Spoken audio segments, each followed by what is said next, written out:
Squad up, y'all. Welcome back to another episode of The Squad. Squad!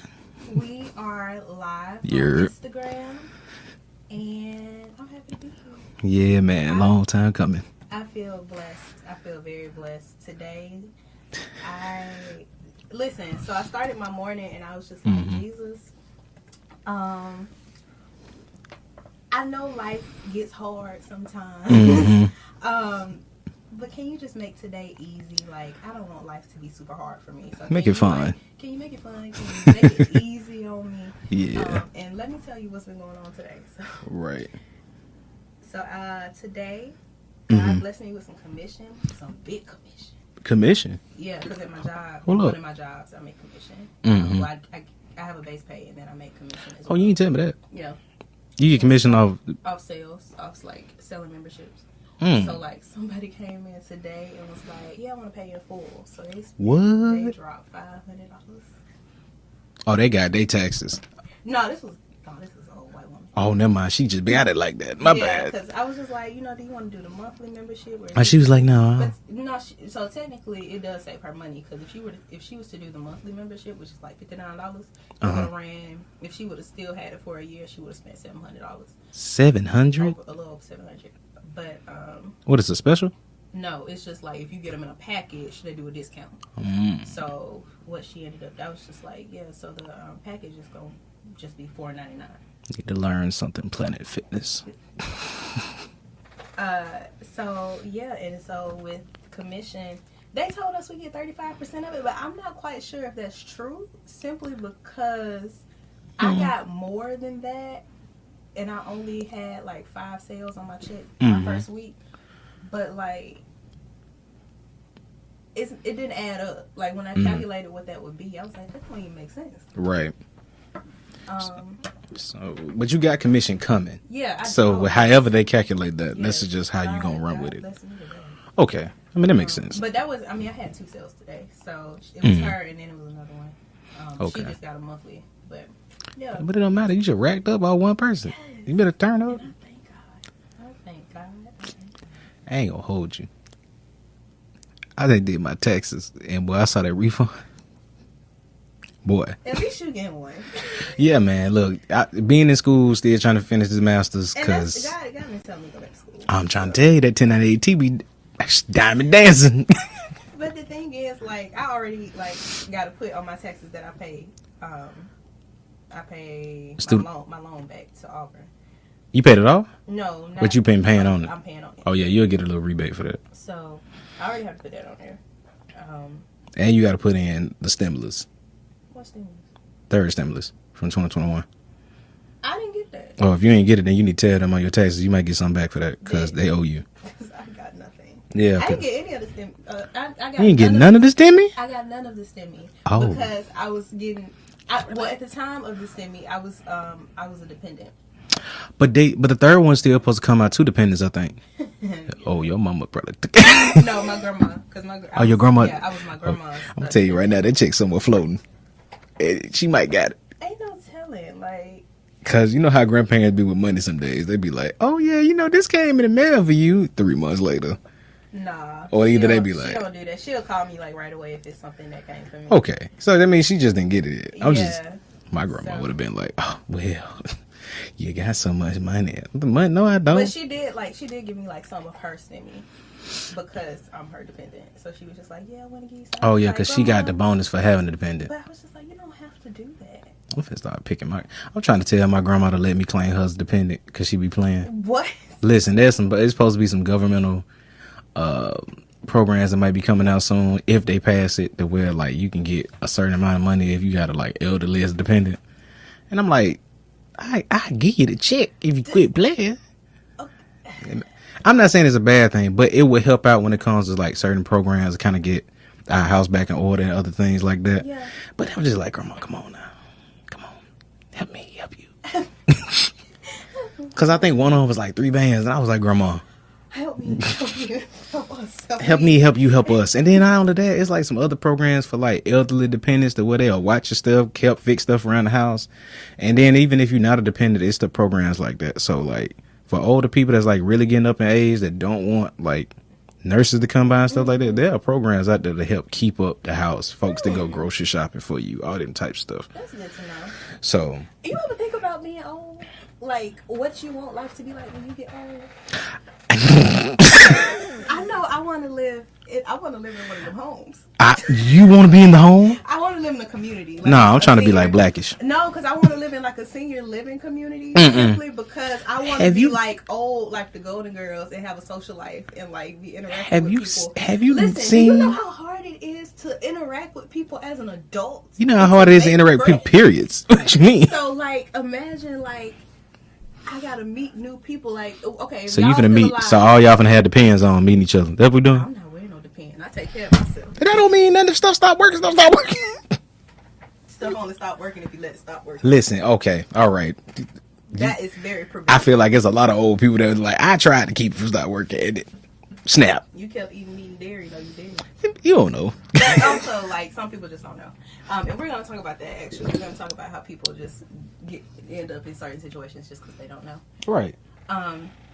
Which brings me to what's been on your mind as far as in general, like what has God been revealing to you, or what is just something that like maybe you've been studying the Word and you just like what's going on? I have had interesting conversations in the past week with certain people, and they kind of like been, if I gotta compare it to school, it's like that reflective assignment that a teacher give you, like like the chapter review. Yeah. Like, okay, you've been through this chapter, we're gonna go to the new one, but as soon as we start a new chapter, here's a review from the last one. Okay. That's kind of how the conversations have been, and they've been centered around forgiveness. And I had a conversation with somebody today, and it was one of the times where I was listening to their situation they was explaining to me, and it was it's kind of, I don't want to say entertaining, but it was like to see that I can now give advice in this area because I've gone through stuff. I'm just like, oh, so this how I feel. Yeah, I'm finna. But it was more of having the experience of being like, I'm listening to you. And based off my experience and what God been dealing with me with the situation and how forgiveness works, because she had said something that was I ain't agree with spiritually. She has said that I feel like forgiveness to me is when you can confront something that had damaged you or gave you trauma and it don't hurt no more. And I was like, I said that can be a possibility, but that's not forgiveness. Yeah. And I was like, forgiveness, I feel like that's just a result that can happen from forgiveness, but that's not always the case. Yeah. I was saying forgiveness, real essence of forgiveness to me is actually, that can be a result of it. But I think in forgiveness, there are times to where you have to face the trauma, even though it still hurts you. And how you react to it showcases what forgiveness looks like. That's true. And sometimes it's just it's a practice. It's a constant practice. Yeah, because it's not going to be right away. Nah. And even then, when it comes to like, I was talking about it with this person from like a family perspective, because I was telling her, I was like, it's easy to forgive when these people are not in your face every day. Oh, absolutely. Like it's easy to say that you forgive when they're not in your face. Nah, I would say, well, based off my, the sabbatical. So it was easy for me to go to God when I was in like Florida, like really working on myself to be like, okay, Lord, I'm trying to forgive this person, this person, this person, this person, Right. And I was working like constantly through these situations, like going back and being reflective on, okay, I forgive this person. Do I understand my part in that took in these things? Do I see how, their situations and their environments and different things that they went through could have made them not have to, but ended up doing the things they did maybe to me, or even the things I may have done to them. Yeah. Because I had to learn how to forgive myself and other people. Yeah. And then God was like, because with me at least, he was like, oh, okay, you forgiving real good down here. I'm going to send you right back to your environment, to where you've experienced the childhood trauma, the ACEs, all different types of things. Yeah. Because now you have to be able, you said you forgive down there, but how you going to do when it's in your face? Like, are you still going to lean on me while trying to still learn how to actively forgive? Yeah. Because just because you've forgiven away doesn't mean these people have changed while you have forgiven them. Ooh, so when it comes to family or either friends that you want to stay in contact with or relationships with, even when it comes to your significant other that you still with, like husband or long-term girlfriend, boyfriend, whatever, there comes a time where you're just like, you have to actively forgive even if this person has not shifted yet. And you can protect yourself in that if you're choosing to forgive. Like, you can still protect yourself if they haven't shifted, because at that point, I have learned forgiveness also comes to controlling what you can control.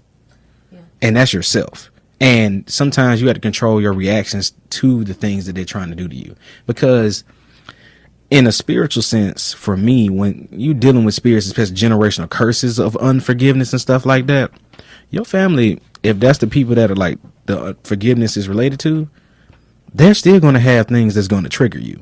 They're still going to do things that are going to, if they haven't completely shifted, they're going to do things that going to remind you of when you were 12. Right. Going to do things that remind you when you were 17, 21, however old you were, like things when you had, encountered the trauma that they gave you. But how you react to it, how you think about it, how your mentality doesn't shift because you're getting faced with it again. That's when you start to really understand that you're forgiving a person. Because if you don't react the same way you did when it first happened, or the countless time it happened after that, like, I had to go back in my mind. I was talking about something about my father with this person, and I was like, the response now compared to when I was 18, totally different. Same. Because I was like, at 18 it was rage. 28, I'm like, I forgive you. There were certain things going on in your environment. Yeah. There was situations going on between you and my mama. Yeah. I don't know everything that happened. You weren't there. I came out all right. I had my grandpa. I had my coaches. I still learned how to become a man without you. And that's not saying spite. It just means I still was able to become. Yeah, and God was my father throughout the entire process, even when I didn't acknowledge. So in forgiving him, like when people used to bring up my dad, I used to be like, Same. Or either get mad or be sitting there. Like when I used to have certain sporting events, and I was like, I used to see, especially in football, like when I used to play football in high school and middle school, I was like, you see the dads. Like some people be talking about the mamas at the places. Mm-hmm. No, football and basketball, when you see the dads, and to see like dads like high five their sons or either teach their sons like, oh, you need to do this, you need to do that, or even if you don't know nothing about the sport, you still there. And I was like, back then, anger. Now, I'm going to do better when my kids come around. Yeah. That's all it is. Yeah, I can relate to that because I see how forgiveness plays out in my life, particularly with my dad as well. Because when I can remember when I first started actively pursuing a relationship with my dad, it was when I got back to Birmingham. And around that time, like, all the changes happened like at once. Like, I moved back to Birmingham, gave my life to Christ, started working on my relationship with my daddy, and God had been speaking to me about like, why do you still call him by his first name? And it was because I couldn't call him dad, and I felt like I had to have that emotional connection to him to call him dad. And God like was like, I get it, but that's your dad. Honor your father. Period. And I said, all right. Because I was calling him by his first name out of disrespect. Oh, just start throwing out random names. Arthur. No, his name is Ben. You ain't had to. You ain't had to release it, but it's not a deep. His name is Ben. If you know him, you know him. But this man named Ben. Uncle Ben. I'd just be like, Ben. Why did that remind me of like Ben 10, like corrections? I was like, oh wow. And excuse me, Ben.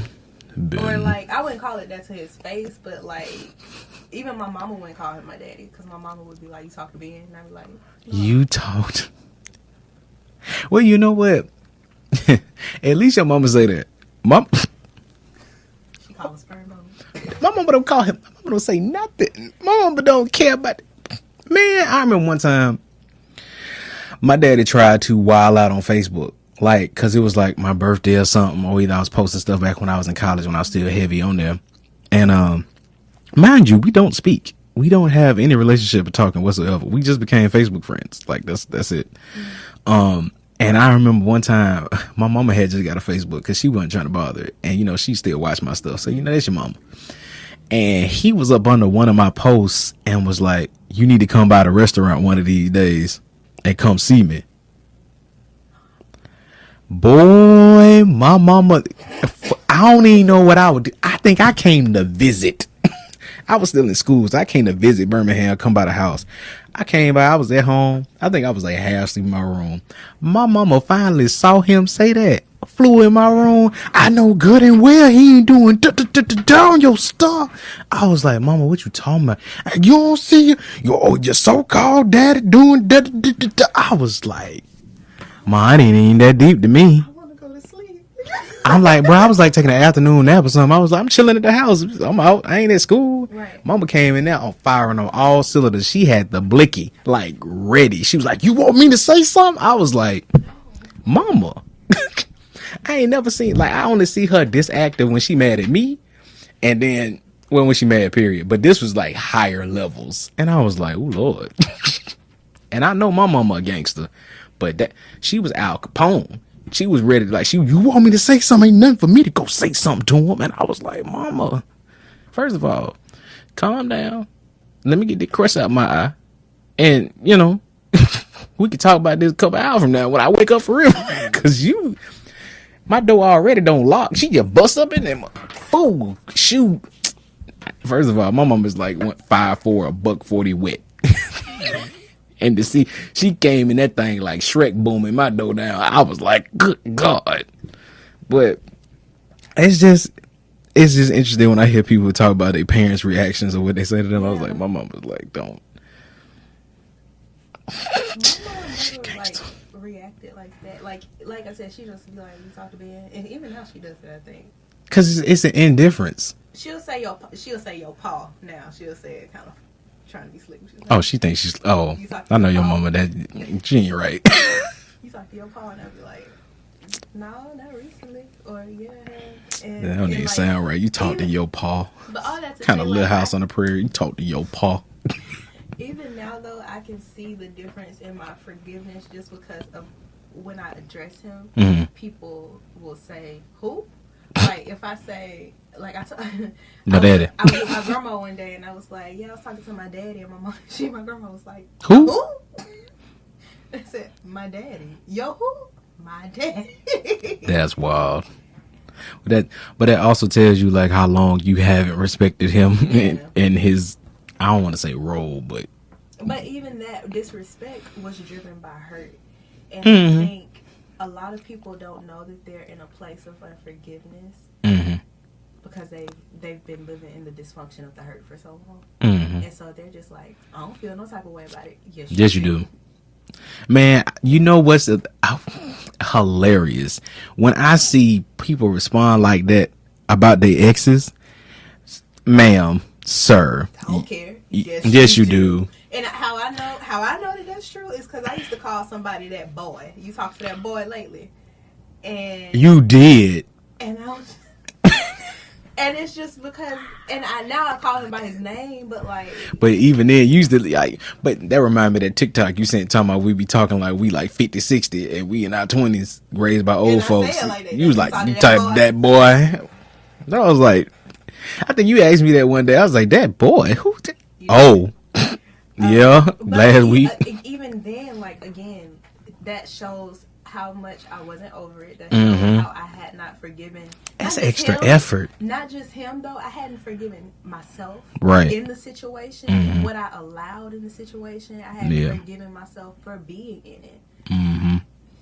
And the thing about it is like, it's so much effort to not forgive people and to harbor hate or anger towards folks. It is so much energy. And I know people got they say what they got to say about Tyler Perry or whatever. But like when he puts in those plays and in those movies, you forgive he's a villain. For you. He's a villain. Yes. my home, you know who always says Tyler Perry is a villain. So in a way. Brandy, love you. Tyler Perry is a villain. In a way. But he puts that in there for a reason to let you know, like, the forgiveness is for you. Because if you hold on to it, you are hurting yourself. And actually, on a like was it TD Chase? On a scientific level, you are actually hurting yourself. You physically. are, yeah. Like, you're making yourself sick. Actually, like you're beginning to physically attack yourself. Like, it's sometimes that's where random autoimmune diseases come from. I'm gonna tell you exactly how this happened. I got a real life example of this. So my blood grandfather was such an angry man. He angered himself into cancer. That's possible. He had so much unforgiveness and anger towards people in his family that he legit was in another state, getting sicker and sicker by the year, to the point to where he was on his last leg and had to come back down to Alabama on this forgiveness, will you forgive me tour. By then it'd be too late. Like, well, your body too late, but your spirit not. For your body, it's too late. Like, because it literally releases acid into your body. And it was crazy because, like, his blood family members, like his ex-wife, my grandmother, his children, my uncle and my mother, and then me and my cousin. That's me. Who called her? I don't know. But, it's on the recording. You want to check it? Yeah, I'm gonna check it. Because, we transparent. It don't matter. And we... I'm tired of you calling me. Can you swipe it up? There you go. And then hit boom. I'm sorry, y'all. My boss be calling me after work like I ain't... Your boss. Anyway. Distractions. So, but it was wild. Getting back to the story, it was wild to see, like, the amount of forgiveness my grandmother had to do in order to have to drive this man back to West Virginia. And, like, all the kids and the grandkids was in the car behind her. She was driving him in his car, but he drove half blind and weak on a cane from West Virginia to Alabama for the forgiveness tour. That's what I call it. And my grandmother, his original first wife, had to be the one to drive him back. And he had done atrocious things to her. And I was in the car and I'm like 17. Like, this is before my senior year of high school. And I was watching this and I'm just like, I couldn't even talk to, because I'm adopted by my grandma. So, like, my mama and my uncle are also my siblings. So that's a strange dynamic already in itself. No, that's my dynamic as well. Like, my mama and my auntie are technically my siblings. 'Cause my grandma adopted. So, yeah. So you one of the only people that get it. So it's like, I'm thinking in the car, like, all right, I'm the youngest technically in this situation. I'm looking at this, and I'm looking at my mom and my uncle, and I'm just like, so ain't nobody gonna talk about how hard this must be for grandma? I was like, the amount of she is driving this man back home, like, and it was like one of the first, I wouldn't say the first acts of forgiveness I had seen with, like, brand new eyes, like when I was still trying to go back into believing again. It was like, this is, I don't know if I could do it personally. But at that time, I was like 17. I ain't know the better. Yeah.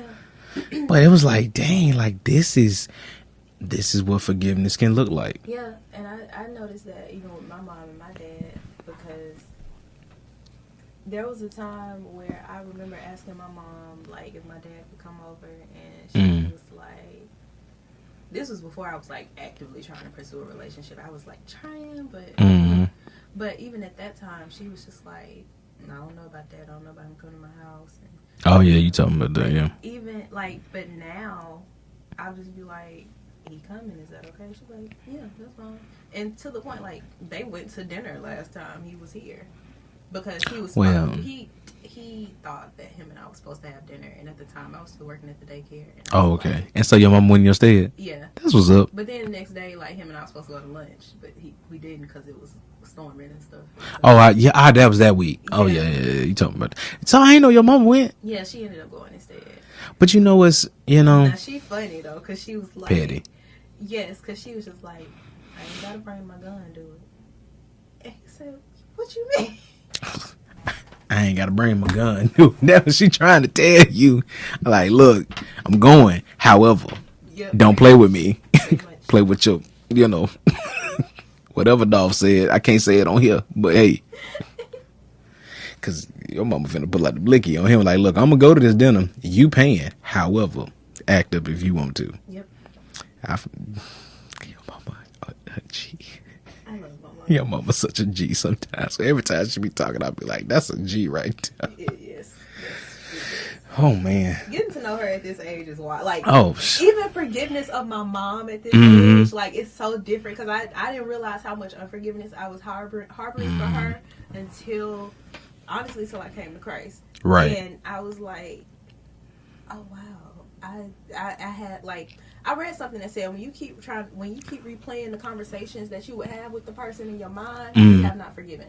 And I think back on how many like conversations I would replay in my mind and be like, "Oh, you talking about that? I should have said this. I should have said this, and I should have said this, and what you don't know is and what I could say to hurt your feelings is I used to do that so much. Yeah, that's so draining. You having all these conversations with yourself, looking like a psycho. Yes. And so when I got to that, I got past that point because what helped me get past that point with both my parents is God, like really being real with me and saying, look at you. Look at them. At your age, she had you. He had 5 of you. And that's perspective. And they also experienced many different things before you and during you. And that's something that I was talking to my friend about. And with each other. Right. And that was the example I talked to my friend about because she was talking about this unforgiveness she had with her mother. And she was like working on it. She felt like she forgave her mama but for a bunch of stuff. And she said her mama had came to her one day and was like, I feel like if you had another mother, you would have been happier. Right. And I was telling her, because her mother is like maybe 10 years younger than my grandma. Her mother's older. And it was the conversation I was saying, like, bro, you got to understand. Because every time I used to talk to her, I was like, give your mama grace. Yeah. Because I was like, think about how life right now. There's a certain level of autonomy and independence that is not happening, like that she's not getting. Yeah.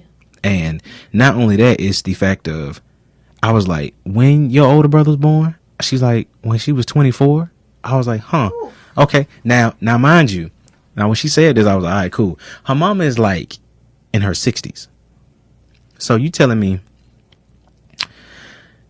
your mother has been a parent for 40 years at least, minimum, or at least going on 40 years. She was only alive up to 24 years by the time she became a parent. All she ever knew for the majority of her life is being a mom. Yeah, she don't know herself. Like, do you know, I'm just now learning myself. Man. At 24, well, finna be 25, like, just now learning me, who God called me to be, not me according to the world standards or whatever that is, trying to fit into a box. Me. And it's not even that. Like, for me, it's more of the, not that I'm figuring out who I am, but more of like allowing that version of me to be out. It's that right there. Yeah. Because it's like, after so many times and so many friends, so many relationships you've gone through and different interactions you have, sometimes so many I'm trying to figure out a way to word this the best without saying certain stuff. But I would say so many interactions can sometimes dwindle who you are to yourself or who your true self is.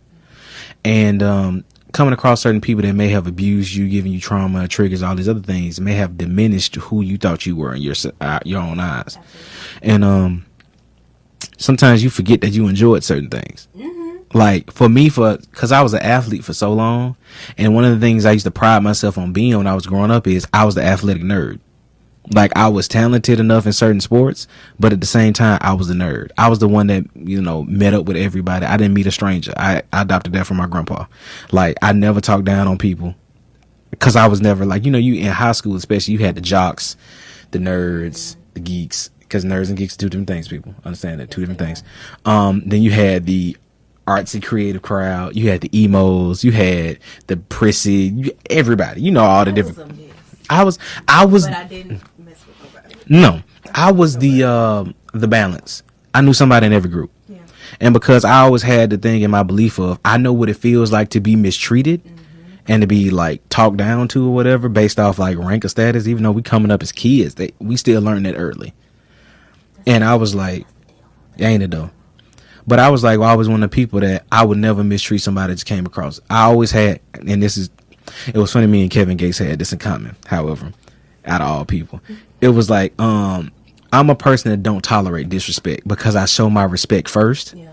So, and Kevin Gates said it perfectly. He was like, I always give my respect first. So when somebody disrespect me, it's game time because I know for a fact you did this on purpose. Yeah. Because giving you no reason. Yeah. And that's how I carry myself when in interaction with people. And because of that, but once you go into certain roles, like once you get to college or you get out in the workforce and you had to assimilate to a certain role. Mm-hmm. Like for me, I was always the athletic nerd that was always socially conscious, right? It was a thing. But me having to go into athletics, going into college only, it pigeonholed you, or they tried to pigeonhole you into a certain role to where parts of your identity felt stripped. Yeah. Or you had to go find other outlets to have your identities, but how much time you got? Yeah, you can never be all of yourself at once. So the more I started like branching out, and like I was one of the only athletes that like went to the Black Student Union meetings and stuff like that.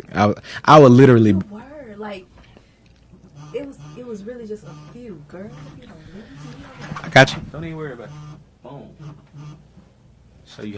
I show you how to do a boss. Listen, you gonna keep calling me before I ain't coming in tomorrow, and you gonna be short. I don't know what she wants. She probably trying to see what happened with that lady and that $500. I got her to buy. That's what happened. But it's not even that. Like she wanted that. Like I told her about the special that was going on, and she bought it. And you know what's probably happened? She like, I'm confused. I haven't had this happen. That's no business. God bless me. Right, but it's like the more you interact with certain people or be stuck in certain roles, you lose pieces of yourself that was so authentic. Especially if you become that person that once you get into certain friend groups or relationships, you start to absorb their beliefs or their actions and skills, which can happen. Oh, it's happened. But it's easier. People don't really realize it's happening until it happens. And it's simple stuff like, you think it's you. You like, oh no, this is me. This is what I want to do. And it ain't even that. It's like you pick up certain stuff from your partner, like relationship wise. Like, okay, for instance, I have picked up certain shows that I have watched over time from like exes. Like, so I'm the athletic nerd that also knows what Pretty Little Liars is. Have watched Vampire Diaries and all different types of like what people consider girl shows, because I had to sit there and watch them in my house, in her house, in my dorm, whatever, whoever it was at the time. Yeah. And not only that, makeup tutorials. Yeah. I know what mascara, foundation, all that different stuff, different brands, undertones, eyeshadow. Bruh, I know Jackie Anna. Jackie Ina. I know however pronounce you, Jackie Ina. I didn't watch her that hard to know her name, but I've seen her face on my TV quite a lot.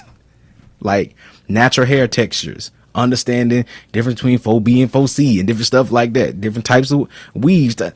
You pick up stuff from your partners, and it's just knowledge. But then, do you absorb it into yourself? Listen, I wanted to like anime so bad. Cause you lame. You lame for not. You lame for not. My hero. And like, not even gonna lie, I like some of them, but it depends on what it is. Simply because it has to have some level of like, I have to be able to get something from it for me. And I would say some of the animes that person was putting you on, I was like, some of them were dark. Yeah, I have to get something from it. Like, I like Sales at Work, even though it's only like one season of it. But that's on Netflix. And I like Sales at Work because it talks about the body. It talks about sales and stuff like that. Oh, yeah, like, Sales at Work. But the red cells and the white cells? Yes. Mm-hmm. The macrophages. I love it. I feel like you would love Food Wars. Probably. I don't know what it is. Probably. It's an anime about it's legit a high school full of cooks. And they compete, like they make food that's on the screen to make you go. But like, even with my dad, I see that even with relationship with my dad. Like, I see myself falling into that because my dad watches anime. My dad is a blurred, actually. Same. So I gotta love the culture. Like, when he brings up stuff, and because I don't really know what to do with him, like when we hang out and stuff, because I like to just chill out at home. He like go outside. Yeah, I don't like being out like that. I will go outside and chill out outside. Not too far from the house. Exactly. But like, he was like, "Oh, you watch anime?" I was like, a little. I'm not like big on it like that. You're not like, you're not an anime head, but you've watched anime. And like I've been watching Demon Slayer lately, just because spirituality. And Hey, Demon look, Slayer, and I actually been picking up stuff. Hey, from what it, season like, you on? That's like this and that's like this. I'm only on season 1 because I just started. Let me tell you something. You But enjoy the ride. Even enjoy the the ride. The very first episode, I was like, "Oh wow, it's amazing that Mm-hmm. this demon can latch onto you, and you can look like the same person, but it's really not you." And then that made me think about Parasite. The Maxim, Yeah.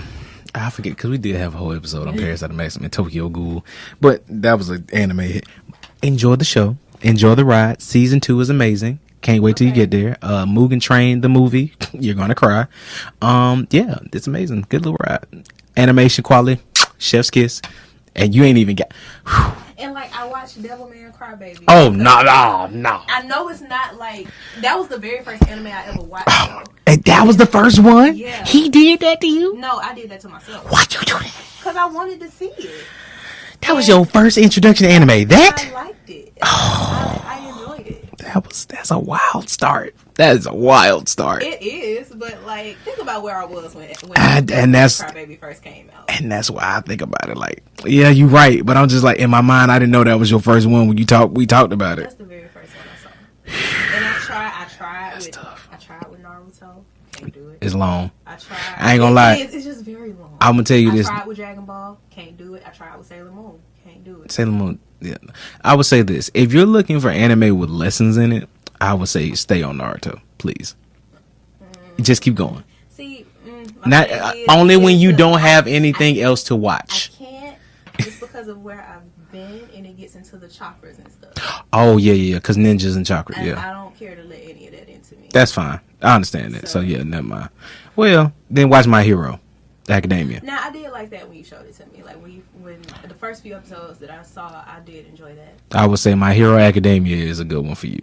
But yeah, all that to say, like, I'm in a space where I'm wanting to watch it and wanting to watch it for myself to try to figure out like do I like it? If I like it, what do I like? Oh yeah. And I'm learning like I only liking stuff for yourself. With anything that I watch though, I only care to watch it if you can get something from it. Get something from it. Right. There's no mind. You can't do mindless stuff. Not really. Right. And I used to could, but like I can't anymore. See, I can do both because I'm such a thinker. Sometimes I have to watch mindless, so I won't think as much. Like now, if I do watch something mindless, it'll be like I like to watch Sister. I like to watch The Parkers. I don't think that's mindless. To be honest, because that's regular life. That can happen. I'm like mindless to me is like Family Guy. I can't even watch Family Guy no more because I love it. Like, yeah. Y'all so dumb. Like I said, mindless. But the thing about it is when you think about the back end of it. I have been watching like American Dad. See, I do like American Dad. I was now what I was growing up and what I really enjoyed about myself was I was a Seth MacFarlane kid. Like, everybody was. Like if you grew up during like the 2000s, you was a Seth MacFarlane child. My granddaddy though, because like, I walked in on him watching Family Guy. If you was the 90s, if you grew up like middle school and high school in the 90s, you were a Simpsons head. So if you grew up in like elementary, middle school, high school in the 2000s, you were a Family Guy person. It's weird how that genre, and I mean some people still fool it to the Simpsons still no matter the genre because it's like it's a classic. Like my mama crack up at King of the Hill, like be crying laughing. I do too, but it's weird the fact that that's bonding for us is watching King of the Hill. I'm like, bro, what? My mama watch King of the Hill. And I think like I watch Golden Girls, and so I've seen every episode at least 100 times, and it is because I ain't that committed. No, it's just because I started watching when I was 12, and so I will watch reruns. Like I've had DVDs, like I will watch reruns. Did somebody introduce you to it? I started. Oh, you just watched it randomly. Aunties, like with my aunties and my mama, and my grandma, and so it was just our bond. That was our bonding show in the weirdest way, and so that makes sense though, because in my opinion, Golden Girls walked so Sex and the City could run. In my opinion, yeah. So I get it. But I want to see a black one. Golden Girls? I want to see a black Golden Girls because I want to see Loretta Devine. It's true. I can see that. Jennifer Lewis. Yup. It's already it's gotta be a movie. That's already a good cast right there. Loretta Devine, Jennifer Lewis. What is her name? You know who I'm talking about. She always played the evil woman. Lynn Whitfield. Lynn Whitfield. If you get them three together, who else? Who gotta be Sophia? Somebody gotta be Sophia. Somebody gotta balance them out. You need a real old. Let's see, it could have been Cicely. Cicely too old, and then Maya gone too. So let me see. But then she gotta be like quick-witted old. Yeah, I feel like it's somebody we ain't thinking about, and it's so easy. You know, if she went wild and who plays Sugar Mama? Jo Marie Payton. She does need a resurgence outside of voice actor. I can see that. Know what? You know who I would do. She's a comedian, and she got some big teeth. I know this sound bad, but she used to always have a skit, "Ain't I a Lady?" Like, if she would be. I forgot her name. No, it ain't I. Ain't I? I'm such an effing lady. Like, she would be born for that. Dang, what's her name? She was on the Queens of Comedy. She is on the Queens of Comedy. I can't think of her name. Okay, aside from her, there's another lady on the Queens of Comedy. It ain't Della Reese. I thought Della Reese could do it. Della Reese still alive? I don't know. I don't think so. She ain't touched by angels. I think she passed.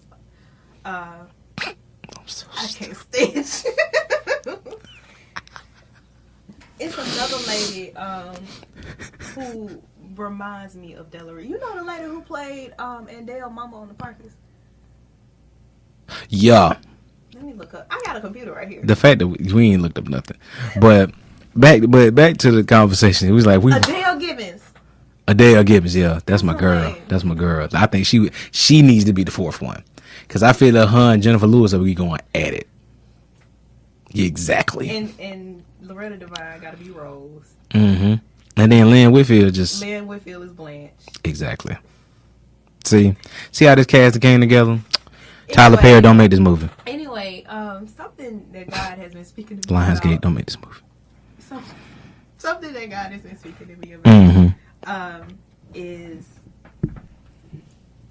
and he's been confirmed. Like, he confirmed it on Sunday in service, and I was just like, all right, okay, I guess we don't talk about this. So it's being a lukewarm Christian. And the air just got sucked out. And we're not going to talk about it from a judgmental standpoint. That's not what we're here. It's something that you said, just about how you always connected with a lot of different people in school. God reminded me of something today, and like reminded me of where I am right now and where I've been when I worked at Love Stuff and stuff like that. He was like, I've put you in positions to be able to help people and share them. Yep, and share the gospel. And even though, like, at the time you were doing this, you were still able to make people feel comfortable and talk to them and help them without judging them. And so I need you to do the same thing where you are now. That's my child. And I ain't even gonna hold you. That's what I thought when you told me the jobs you had. I was like, oh yeah, it's over with. Yeah. And then I thought about the job I had. I was like, oh, you wrong for this. Yeah. Like, we have to talk to people. We have to. And it's because, and I thought about that today, and because what he also said was, look at the people that I've placed in your life. Mm-hmm. You both have not you both, but you all have your own stories. Boy, we got testimonies. We have testimonies, and there are some people who have not yet met me as they should. And your testimony gonna work. It's gonna work, and also I need you to be able to present me in a way that is not judgmental, because the reason that they have turned from me is because that's all they know about me, or that's what they think they know about me. And also, side note, a lot of people think God ain't fun. Yeah, and then when you say, like, when I read God's word, I laugh. Cause he petty. I ain't even gonna hold you. When I was, like I told you, like when we was having Bible study, and I told you about like what God was revealing to me as I was studying Genesis 1, I said, now you know what? I don't want to say that you're petty, but this is petty. It's petty. Cause we ain't gonna talk about Bible study, but we could. But it's like sometimes I be reading certain. Jesus was petty too. Boy, he from a son of his father. Like, bro, cause I started looking at some of the sermons he was doing in front of people. He was whooping people. Well, that's easy. That's easy to point out. But it was the days where I was looking at certain scriptures like, okay, how I digest history and stories translates into a hood movie or Boondocks cartoon. Same. So, oh my goodness. So that's how I always made history. That's why I'm such a big history buff, because how the stories talk to me. How I really wanted to say it at Bible study, but I wasn't sure if like it'll be accepted well. yeah, I was like, how I really wanted to say it was God was like, nah, Chief, that ain't that ain't how I roll, Chief. That ain't it, Chief. But like the see that like the stories of Jesus when he was just like when people used to question him, and you could tell his response was like smart Alec. Like so, he who was without sin cast the first stone. In how about that? Like, do hear that? And you can read it out the paper. That don't look that exciting out the paper. Say that out loud. Act that out. Like, how would you feel if your friend, like, if you told your friend you were getting ready to do something, and your friend said, "No, you can't do that," and you just be like, "Get thee behind me, Satan." Like, bro, like when we talking about with old English, which means the Hebrew is even more cutthroat. Come on now. And I'm just like, I'll be looking at certain stories. I was like, now Jesus, you ain't had to do that. Like when. The craziest when I still think about the story when they was on the boat in the storm and Jesus knocked out and they panicking, they go wake him up, and all I see in my head is y'all go again, y'all don't trust nothing. Let me go ahead, peace be still, I'm going back to bed. Like, bro. Like, and then they on the boat like how I imagine what happened with Peter and him was, why did you doubt? Nah, you gotta say it how we do. Now, why you do it like that? Now, why you do that? Or why you do that? Or when he kept asking him like, "Do you love me?" I'm asking you, "Do you love me?" I'm trying to give you a chance. I'm actually. It's kind of like your parent. I'm finna ask you one more time now. Cause it's like when your parent trying to see if you finna lie, and then they ask you a question, they be like, "All right, now I'm gonna ask you one more time." You'll find out. Like.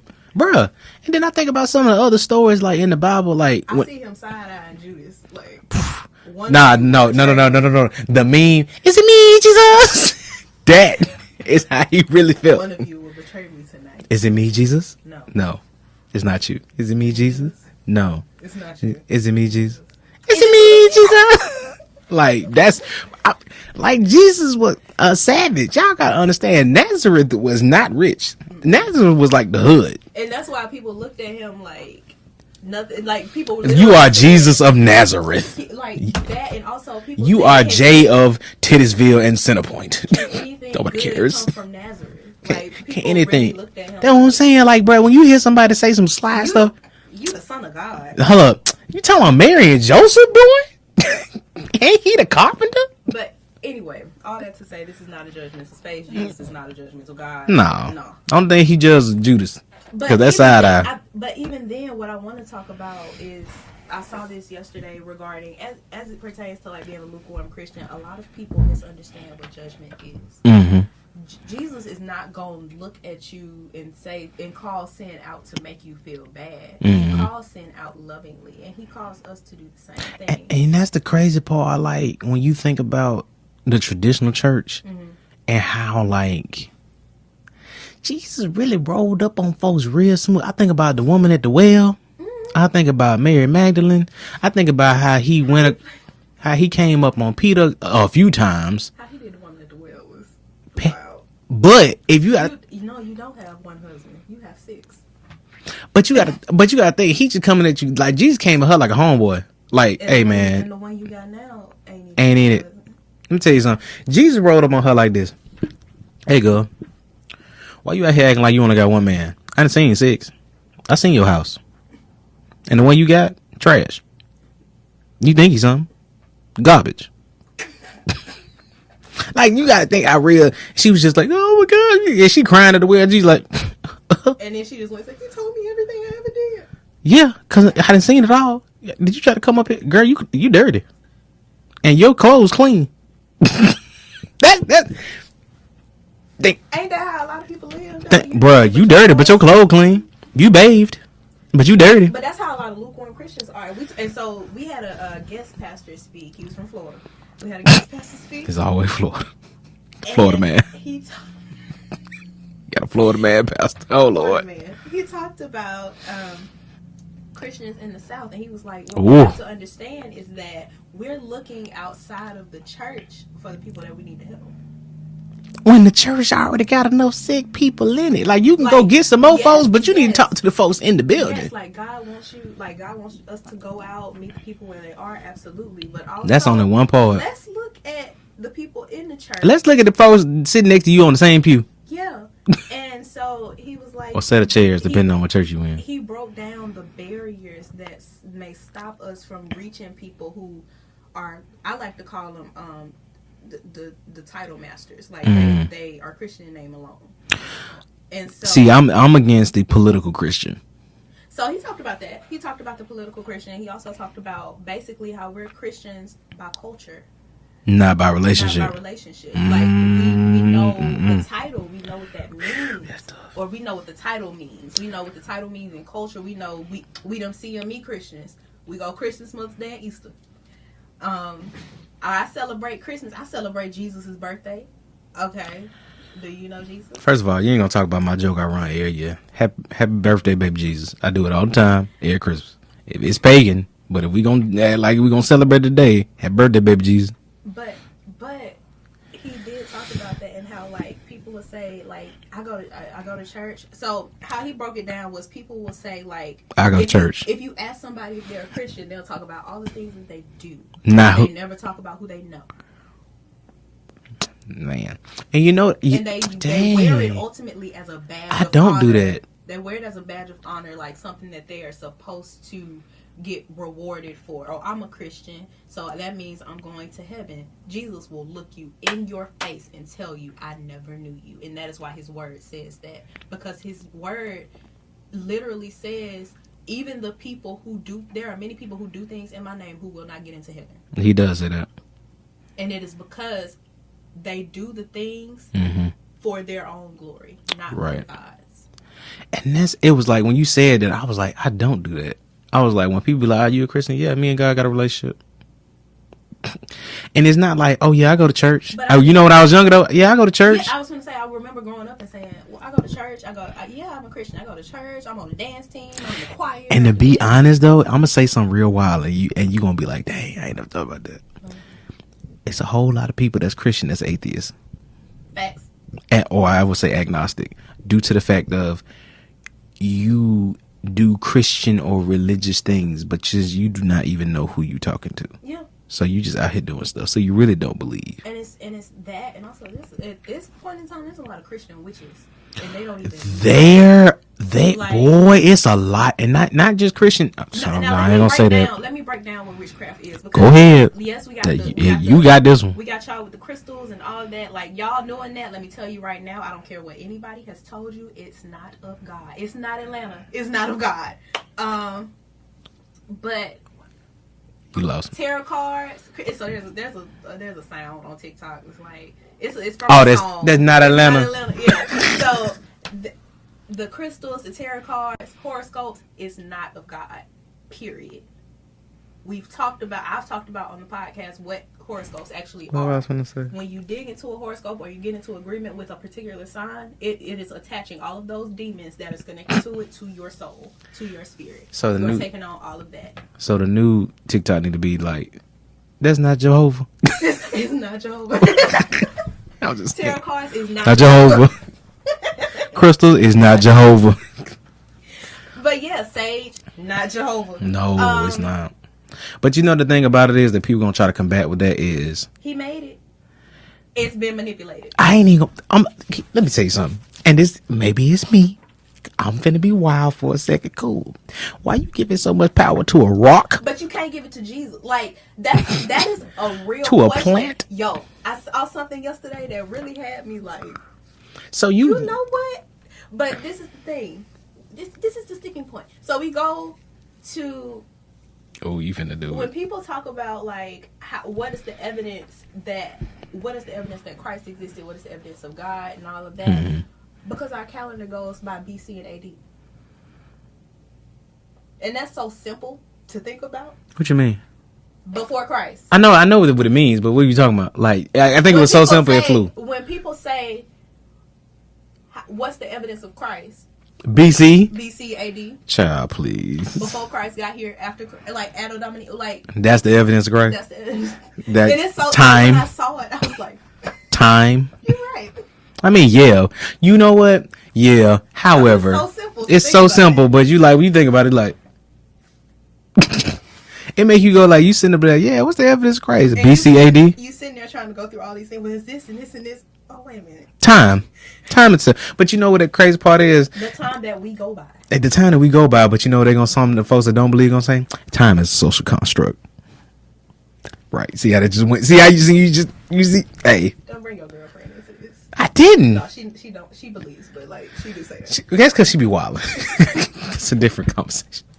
But it's just like, but people like try to negate the fact that Christ is real, and then the so-called like real, like traditional Christians don't even have enough, I would say, love and tactfulness to show that God is real. Yeah, and that's again, that's part of being a lukewarm Christian. Mm-hmm. Like you're not on fire for God because you're not willing to represent him in the way that he told you to represent. God tells you in the Bible how to represent him, mm-hmm. how to live. And it's actually and he tells you it's quite simple. It actually is, but it's hard. It's a hard in this world, but it's quite simple to follow. And this is the word that God gave me the other day. So it's hard, but you have to think about it from this perspective. Right. You think about it from the perspective of leaving a toxic relationship and entering a healthy one. When God tells us, I gave that example to somebody before. Ooh, go ahead. When God tells us to walk away from our sin, like at first we're like, you don't want. But I love it, God. We don't want us to. You don't want us to have fun. You don't want us to do this. You don't want us to have a relationship. You don't want us to have no money. When you look at everything that you're trying to hold on to, ain't nothing worth it. It ain't even worth it. That is and I. It God ain't worth revealed it. To me is Stockholm syndrome. Right. You're holding on to, or you're trying to justify your captor. You're trying to justify your relationship. There's a bunch of different things related to that. You're trying to justify you having sex, even though the sex was welcoming in spirits. Man, the battles I have had with people in the last few months about that. And then one of my friends has said this too. She was like talking about dating. And she was like, man, you know, it's wild to me how many men, especially black men out here saying, you know, they Christians, and you talking about you Christians, you believe in you all this stuff, but not even dropping the thing off. She's just like, but sex you won't take off the table. You won't. It's like, and she was like telling me like some of the things dudes saying to her, she's like, you know, I got to try that thing out or stuff like that. And I'm just like, but you, and the thing about it is, if you're such a Christian, but this can't come off the table, right? Like, I'm not saying like you struggle with it and then you trying to like deal with it, trying to kind of come. That's a different conversation. It's more of, I'm a Christian, but I'm going to do this. Right. And that's just like, how you going to side with sin and be like, you 100% committed to it. And I mean, I've been abstinent for like, finna be a year soon, in like a few months it'd be a year. And it was just like, I knew one of the things me coming back to Christ when it came to, I couldn't be out here saying I'm a Christian and I believe in the Lord and I'm just out here dropping. That ain't. And even then it was such a controlling thing. The spirits that attached to it was so controlling. Like I had no control. Absolutely. Like, and you wonder why that is, like, and it's even with porn addiction and stuff like that. You have no control. You have no control, and it's hard because that spirit has latched onto you. And we talked about this in another episode. It's latched onto your insecurity, so it knows what buttons to push. Your stress, your anxiety, all that type of stuff. It's no coincidence that as soon as that insecurity comes up in you, you go straight to porn is presented. Mm-hmm. And this girl comes up. Or you go pull up, you go to them. And it was like, I remember when I was still going through that. I'm trying to think, when was I active in a way to where I felt like I wanted control? I'm trying to figure out what part of my insecurity it was attached to. Stress for one. Low self-esteem for two. because I felt like I wasn't good at certain things, and not just not wasn't good at certain things, but the fact that I was good at this with this person, or at least this person saw that I was good at this to them. You know what I'm saying? Or what's something else? I think that might be it. As I'm processing it, I don't think there was any other reason besides low self-esteem and stress. Not that I think, because I think if I think about, I think sex and smoking was in the same like section. Same for me. Like, but then when I had to come back and be like actually believe in God and stuff, like nah, smoking is still, you know, I had to cut that loose. Now every once in a while I might still dabble socially, but not like I would. You remember I was chain smoking bad. Yeah. I was buying like 2 packs of blacks a day. Yeah. I was stressed and I was smoking because I wasn't doing the other thing. So if I wasn't doing the other thing, I was smoking, or I was smoking weed, and I always had some weed available. I smoked most when I was by myself. When I was by myself, or I was with my friends. I didn't want to face the loneliness. Oh no! And so I smoked most when I was by myself. That's why when I was in my apartment, listen, smoked up. My walls were white when I moved in. I know. And then I saw them when you moved out, quite gray. And to be honest, I think I had forgotten that your walls was white because I was so used to being gray. I forgot that my walls. And then I think your auntie had wiped the wall or something when he was moving out, and I was like, oh. No, she moved one of the things that I had up. And it was a whole outline. I was like, oh my. No, my bad. Oh my. I was like, bruh. And then it got so bad, I was like, bro, when I thought about it, first of all, I don't even like the smell of smoke in stuff. But the fact that I was smoking I smoked in my room. Like, and I was not a room smoker. I didn't smoke I didn't never do that in my house. Like that. Like, to this day, I hate when I smell like smoke on people. To the point to where I was just like, bro. Like, but then I was so stuck. I wouldn't have sex. I was smoking. It was one day essence. It was, it was either sex or smoke. For me, it was sex, smoking, or eating. Overeating. No. Stress, smoke, or sex. That's what it was. That's what it was. Because I used to do too much. Yeah. Stress, smoke, or sex. That's it. And when I actually had to like recommit, it was like, I knew for a fact the least I had to do. The first thing I had to do, cut that off. Yeah. And not only that, I had to commit to the idea of like relationship wise. I was like, Lord, even then I was like, hey, I'm a hopeless romantic. I don't know what I'm doing out here in these streets. And I was like, when my person come, please let them bring up abstinence before me. So that way I at least got an indicator that this is my person. Cause I can't just be out here like this too much. I'm too much of a romantic. Like I can still be like a leader, but I'm a romantic. Yeah. So it's like, and I even learned how to be more of a romantic the more I got to know my real self again. Because being in certain relationships kind of make you dull down your romanticism. It makes you feel like that comes with insecurity, because it makes you feel like I can't do too much. If I do too much, then they gonna leave. Yeah, and then many times I was like deal with too much, and I got cheated on or broke up with because I was being a gentleman, or I wasn't crazy. Yeah, like I wouldn't be.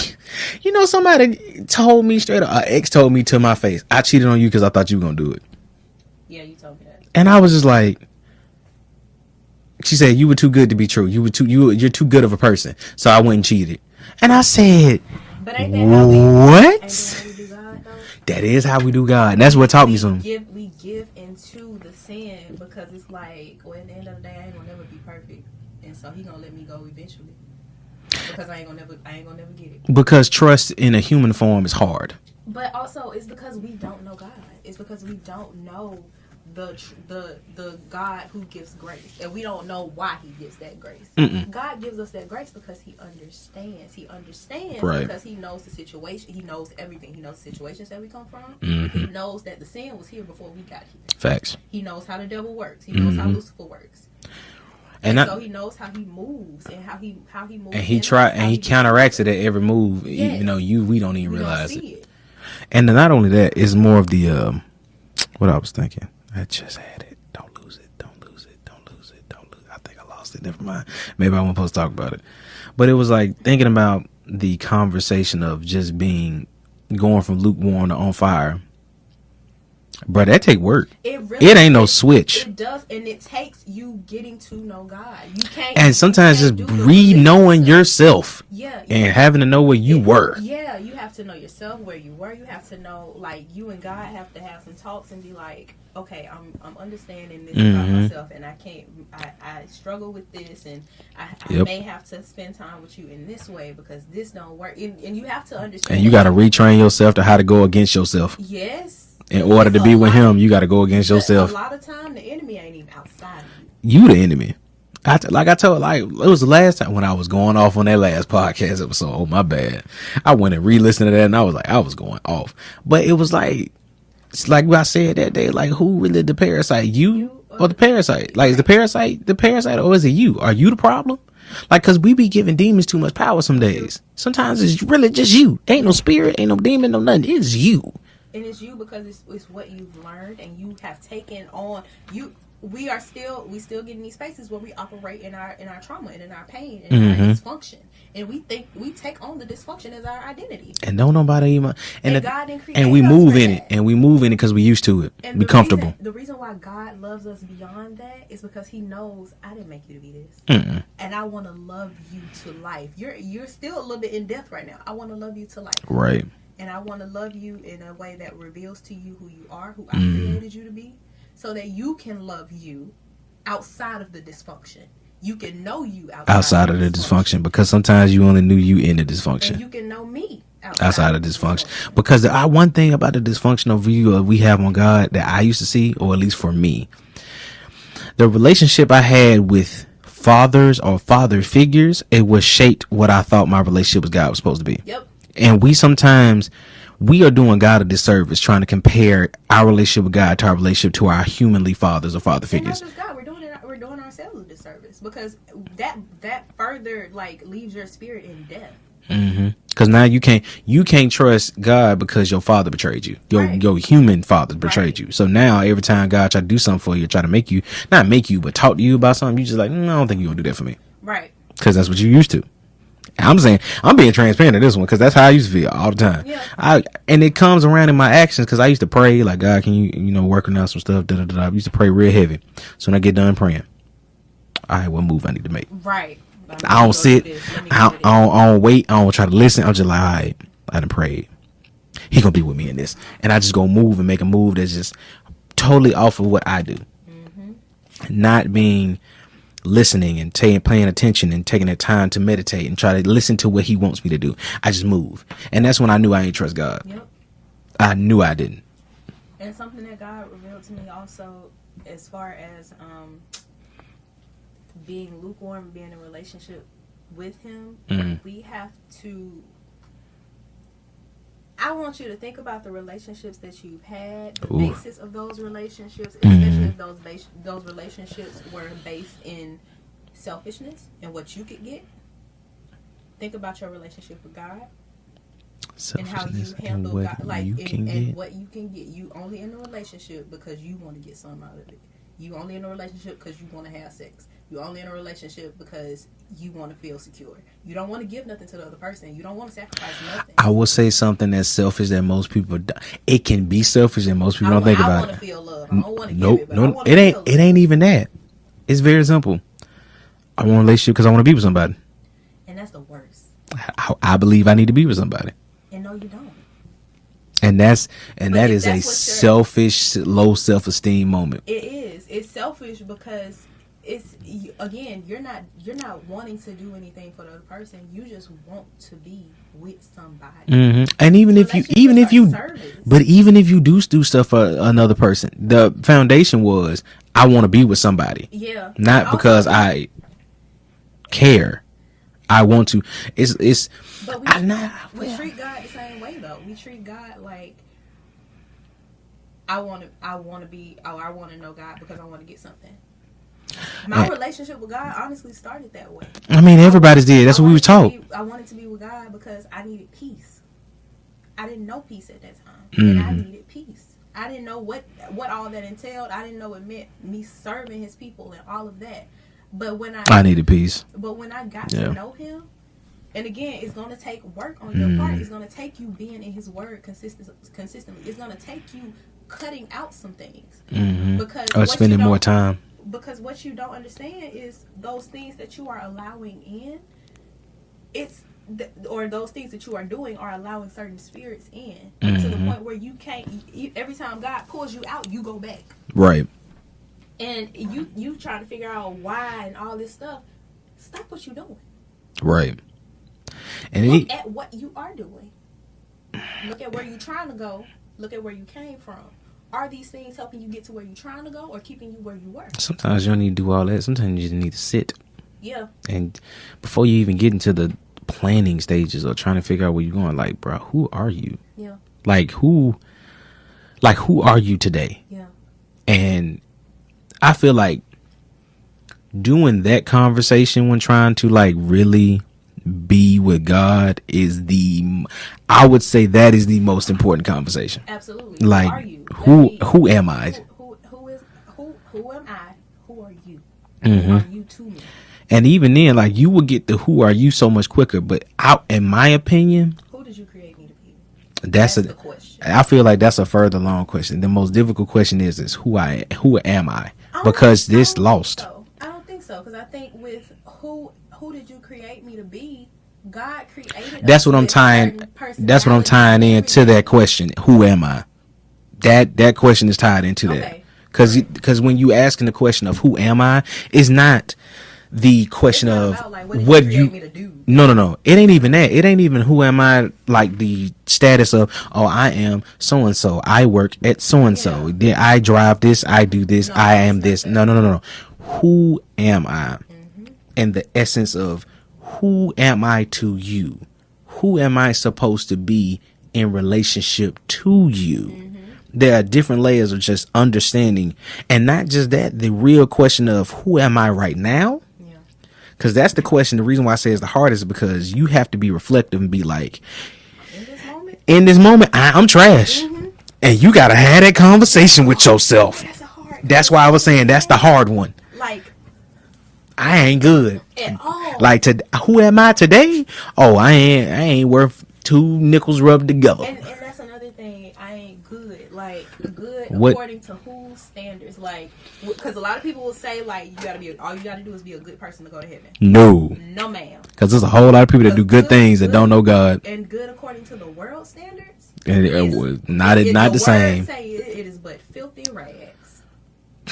That's what you trying to tell for, bad. The world says, the word says, our best is but filthy rags to God. That's why we needed Him and Jesus and the Holy Spirit. Goodness. Oh boy. Worldly goodness and God's goodness are two entirely different things. Because this world is influenced by a force that is not God. Now. It originally was supposed to be God. God and us. And we allowed the other. We talked about that in Bible study though. Like, sure did. It was supposed to be because God sent Lucifer here, and we were supposed to be honest, we were supposed to counteract him. Yeah, basically, that's why we're here. We supposed to be counteracting Satan, and we out here joining with. And that is why God also forgives us, because He knows that fool is cunning. He knows He tricked us out the gate. Exactly, and He tricked us out the gate because He knew for a fact that if I can get to the thing that's supposed to block me from having dominion. Yes. I can do what I want to do. But also, and that's why God looks at us and He's like, I didn't create you for this. I love you so much. I don't want that fool having authority over you. I don't want that fool having authority over any of this stuff I made. I made this for you. I want you to have the authority. So I want you to come back. Man. And I want you to move in this way to promote me, to share me, to overcome him. Because I kicked him out, but I put you here to defend this. But now he's at the point where y'all done let him infiltrate the church. Man, that's and so now, and then that's how you get lukewarm Christians. You get lukewarm Christians in a bunch of different ways. I can't even talk because you had blew my mind with that one. I was like, man, we don't think about how easy it was that he put humans on this planet to counteract Satan being sent here. Even the way he set up the garden, crazy. Even the way he set up the garden. What? No, the way he set up the garden was to how did he reveal it to me this morning? The way he set up the garden was to help us to understand we have a choice. You have the tree over here. That's why free will was created. That's why free will was created. You have the tree over here. You have. I'm not going to make you. I want you to choose me. Even him giving us free will, I think, is a little bit petty because I feel like he was like, let's see who they choose. But I feel like that was God. Like, all right, Satan, you think you really bet like this? Let's who they choose. And if they choose you, watch what happens. And if they choose me, watch what happens. Because I'm gonna show you up either way. Right. I'm finna end your story either way. Right. At this point, I'm just trying to see, I had put them here to counteract you, but if I gotta come and intervene, you don't want me to come through here. That way God really, you don't want me to come through here. I'm really trying to let them handle this. I wanted them to handle this. Don't make me come back down there. He's such a parent. He's such a parent. That's why he made us in his image. He said, let's make man like us. Not, bruh, because he's trying to say, I'm going to make him look like me so you know that it's me. So if you make me come back down there, like, it's a parent that's upset. Oh, you acting up like this. I kicked you out the house for a reason. So you going to try to pull back up? You think you going to get all your little fallen angels that you took from me in order to come back up here to me? You know what I mean? I got left. Why I smack you, boy? I smack you with holy divine. What? I'm trying to let them handle it. Don't make me come back down there. Cause when I come back down there, ain't gonna be no water. Gonna be some fire. I got that fire. Think about it. Petty. But something else. I got that fire. That God revealed to me is that he wants us to know how to speak his love language. And how does that come? Because that's where the whole relationship thing was going. In our relationships, we don't learn. If we really don't go into it with the right mindset, we don't care to speak the other person's love language. Man, you know what? And I feel like it's such a true with God. When you learn to speak his love language, and when you and it all comes like it all comes when you spend more time with him. You learn to speak his love language. You learn his love language for you. And that's how you fall deeper. Like when you are trying to understand like what these relationships with God are, like that people have, like I don't understand why they're so deep. I don't understand why the relationships are so deep. I don't understand like how do you see God this way and I don't feel that. It's because these people have taken the time to spend time with God and really get to know him. And you think, and it's just because you've been taught this, you've been taught that all you got to do is go to church, and all you got to do is pay your tithes, and all you got to do is be active in church, and that equates to having a relationship with God, but it does not. Because there were plenty of folks in the church, in the choir, and busting it down. In the choir, didn't know God. Dancing, didn't know God. Okay. When you said buzzing it down, it didn't translate right. My bad. I was reading. I'm thinking about that too. Because certain churches, they buzzing it down, and they shouldn't be. Yeah, that's the thing. But I mean, even that though, like that is because of what we were taught about God, and we weren't taught to have a relationship with him, and God understands that, and so I believe God sent us here to help us understand that, like to help. God sent us here to share with y'all in the way that we can, in the way that he created us to. There's a way to know God that we have not been taught. Right. And God understands that, and God loves y'all enough to send you help and to send you a sign through other people to get to know him, to tell you, get to know him. Man. Tell him the way you think that you're a Christian is not really it. And it's not from a place have that judgment. Conversation. It's from a place telling you, love, talk about I yourself. do not want y'all to get to heaven expecting to get in, and it ain't it. Boy, that Lamb Book of Life come out, they're going to be like, denied. But, and then also, think about this. A lot of times, y'all don't want to, we get in this place where we really don't want to know God. We just don't want to go to hell. We don't want to go to heaven. We just don't. No, we want to go to heaven. We don't want to know God to know. If we wanted to go to heaven, we would do the things that it would take to get to heaven. No, we wouldn't. We would be. I'm gonna tell you. I'm gonna tell you why. I'm gonna tell you why. I wouldn't say that. Okay. Because heaven is idealized. That's true. Because you think about the picture of everything heaven's supposed to be, and I you feel like if I did everything to not go to hell, I should be in this place. It's not about me learning. It's not about me having a relationship with God per se. It's not about me being who God told me Nope. to be. I just don't want to be in hell. So if I'm not in hell, I at least got to be here. But then let me tell you this. Because I used to say something foolish. But let me show you. But listen, this is what God said to me about that. The reason why you get there is because you kept showing God that that's where you wanted to be. Talking about hell? Yeah. You keep giving in to sin. That's where you want to be. Sin is in hell. Mm-hmm.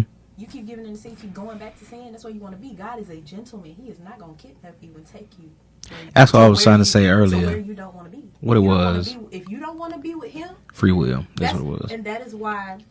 That's why, like, they say, well, if God is gracious, how does His grace run out? Because at the end of the day, He got a nerve, and you gonna be on the last one. But also, He lets you be where you want to be. I ain't finna force you. It's just like a parent. I'm gonna tell you this stove hot. I'm gonna tell you it's hot. You gonna touch it, ain't it? Go ahead. Your mouth saying you want to go to heaven, but the rest of you is saying you want to go to hell. You want to be in hell. You want to rot. You want to burn. Because you have latched on. You have latched your identity to these things that reside in hell. Right. And that's where you see your worth at. No, what was funny was when I looked up God's love language and we was talking about it, they said, dude, He obeys, like there are ways that He connects to all the love language that we know. But they say His divine love language is obedience. And I was like, yeah. And all that means, all obedience means is we trust God enough with where He It's a podcast special because I know we've been going a long time. we trust God enough. This is just going to be the new format in general. So I mean, I'm with it. I'm just like, it's funny to me. All it means is that we trust God enough. All obedience is we trust God enough to say, okay, you said don't do this. Mm-hmm. I don't quite understand why, but I trust that you're leading me in the right direction. Or, in my opinion, for those that are trying to break away and recover, like, Lord, I'm still struggling with this. I'm giving it to you, but I am still struggling. Yeah. Keep leading me in the right direction to where I won't struggle with this no more. And get to the point where, like, and that's also part of standing in the Word and standing in prayer, because that once you, like, as you do that, the Holy Spirit begins to take, the Holy Spirit sees, like, okay, they really do want to be with me. They want me. They're not just saying this. Right. Like, and over time, that's where conviction comes in, because that is the Holy Spirit moving through you. And when you get ready to do something, you're like, that thing that normally wasn't there starts saying, don't do this. That's the Holy Spirit saying, I'm living in you. Trying to. If I'm trying to live in you. Now, if you do this, you're going to invite some in that's going to... That ain't me. That ain't me. And you don't even know what it's going to be. Yeah. Because the thing about it is, and when they come in, they bring in more than just them. Absolutely. They crowding up. And that's the reason why when it comes to, like, breaking away from certain things, it ain't just one thing. If you've been stuck in something for a long time, or, like, addicted to something, or trying to get back on the path of, I don't like to say straight and narrow, but you trying to do back right, you got to understand how many demons and spirits have been, like, you've come in contact with, that have stuck to you, that have invited other things. It is a process. It is not because and I'm just saying this, some people think baptism is it. Oh, no. They just think, I'm going to dunk myself in the water, I'm clean. No. It's the water and the spirit. It's more than that. It's more than just, I've been baptized. I'm good. Bro, you was baptized when you was 8 and you didn't even understand why. Why did you get baptized? Like, my mama told me to. Exactly. See, that's why I was happy my folks didn't make me get baptized. They let me make the decision on my own. First time I got baptized, my mama. Second time I got baptized because I thought I was supposed to. Mm-hmm. And so I'm thinking about it again because it's something that I genuinely want to do. I would say do it again. God has been speaking to me about it. I would do it again. So. Because I consciously made the decision to get baptized before I went to college. And it wasn't because I was going to college. I just felt like this is right for me to do. It was like when I finally started actually coming back and, like, really started believing in God again, I was just like, nah, I want to get baptized now. So there's this poem called Ready or Not, and it's by Ready or Not. No, it's by a poet called Genetics. And this Genetics. Guy. Throw me on. It's about Christ coming back for the church. It's set up like a wedding. And, oh, yeah, that makes sense. Picture-wise. He said something that one of the lines that he says was to remind your ex who you really belong to. And so that's what God just said to me about getting baptized. not my physical. I know what he meant. I know exactly what he meant by that. I was like, oh Lord, that's fire. that's fire. Ooh, the mind. Ooh, that's fire. But yeah, so that's okay, Jesus. That's fire. Okay, Jesus. He did that. Oh, that's fire. Like God be having some liners that make you go, ooh, that's fire. But yeah, but all that, even what you said about like there are things you have to let go. I told you that I had to stop talking to certain people. I had to just you did tell me that from certain people just because it is what God. So I prayed a prayer and I was like, whatever is separating me from you, remove it. And that the thing is, it wasn't necessarily the people; it was what was connected. Yeah, what the people was doing. Yeah, it's what is connected to the relationships that I had with the people. Yeah, what's connected to those relationships is soul ties that don't need to be. Right. And sometimes people be thinking soul ties just like primarily sexually related. No, it's things that you've also done with certain people. Like period. Like I don't want anybody to ever think like. I mean, I really don't care, but I don't want nobody to ever think like, oh, she became Christian and changed her, because that's a main misconception. Like, you know what? Also, I'm supposed to change. I ain't supposed to stay the same. But even God is doing a new thing. That's but even then, though, I would say. It's not that I changed or I started thinking I'm better than you or anything. Because little do you know, I pray for you every single day. But like, there's something connected to the relationship that we may have had or that I can't be around no more. I can't be around it because it separates me from God. Right. And I don't want that anymore. I don't want to be separated from God. Mm-hmm. And the thing about it, what was crossing my mind when you said that, it was the idea of me becoming a Christian didn't change my personality. Who I am as a person, I was still that person. I just believe in God. Yeah. And it ends up maturing me and helping me in other ways. My relationship with him. Because you gotta think, even when we was my house back then, I didn't change. Yeah. I was the same person. However, the conversation shifted. Yeah. And I was like, yeah, this like. We actually had conversations around it then. Yeah. I didn't change the person. I'm still Jay. Every day. But we talking about oh yeah, well this is like I feel like this. But even now, like I see a little bit of a difference because of that spiritual maturity that has occurred. Yeah. Because even back then, if I could look back then, I could see a little bit of lukewarmness. Yeah. But it is because, and that's not from a judgmental space. It's just, I see it. I wouldn't even say it was lukewarmness. I had an experience. Because you got to think about it. Yeah. I was coming off of my own form of church hurt that I had just re-experienced. Yeah. So what that was, it wasn't lukewarmness. It was trying to find out where I fit. Yeah. And I feel that because I get the same. I've experienced the same thing. I've been like, okay, am I not on fire for Jesus because I'm not doing this? Or am I this? Am I lukewarm? Because did I fail in this and that makes me lukewarm? Right. And so it's all a matter of, again, in your word, in prayer, and knowing God. And then back then I was like 24. Yeah. I was young. I was young.